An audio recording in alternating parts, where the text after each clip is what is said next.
Kumustahin naman natin ang naging pagsalubong sa bagong taon sa Metro Manila. Makakausap po natin Police Major Hazel Asilo, Chief Regional Public Information ng NCRPO. Major Asilo, Happy New Year. Magandang umaga po sa inyo. Happy New Year po at magandang umaga po sa ating mga kapuso. Ma'am, kumusta po ang monitoring sa Metro Manila? Ano po ang assessment natin pangkalahatan sa salubong 2026? Pangkalahatan po, generally peaceful naman po at maayos ang naging sitwasyon natin sa pagsalubong po natin ng bagong taon dito sa Metro Manila.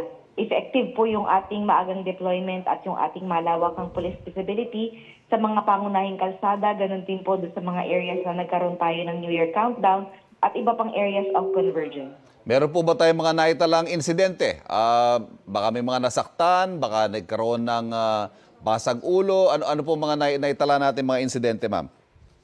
Meron po tayong naitalang 147 na insidente. Kabilang na po dito yung mga nanunood lamang na naputukan. Meron pong inabutan ng kwitis at biglang sumabog. So lahat po naman ito ay mga minor injuries lamang.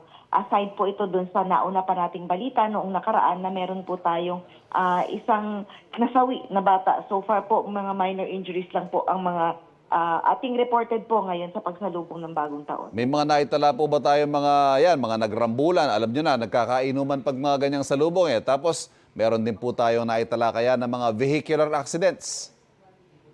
Wala naman po tayo pang report na natanggap para sa mga vehicular accident, although meron po tayong report na bine-verify po ngayon dito sa area po ng Norte na meron daw pong nagkagulo na dalawang grupo. So yan po ay chine-check pa natin kasi meron pong may mga involved po mga grupo dyan na bine-verify natin kung ano po ang naging cause ng kanilang pag-aaway-away. May nakuha po ba tayong report ng biktima ng ligaw na bala? At meron po ba tayong nakuha report din ng indiscriminate firing?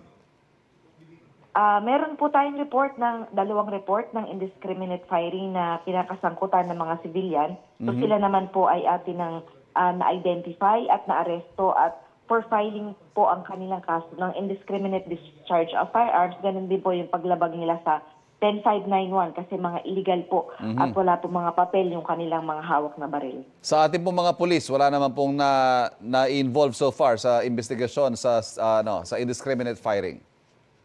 So far po, as of kahapon, kanina po 6 a.m., isa lamang po yung ating reported na na-involved sa indiscriminate firing noong Pasko po yan, December 25. Sa Tondo, Maynila, ma'am, may naiulat na malakas sa pagsabog na paputok na nakasira sa ilang bahay. May informasyon na po ba tayo kung anong klaseng paputok ito? Meron po tayo dito sa area ng Tondo kung saan po may sinabi po sila na kung ito po yung same report, may na-damage daw po na bahay. Yes, yun nga po.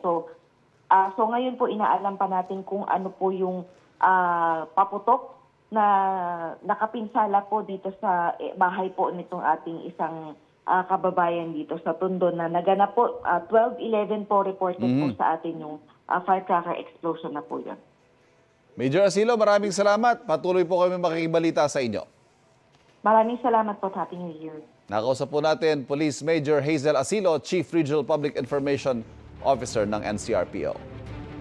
Kapuso, huwag magpapahuli sa latest news and updates. Mag-iuna ka sa balita at mag-subscribe sa YouTube channel ng GMA Integrated News.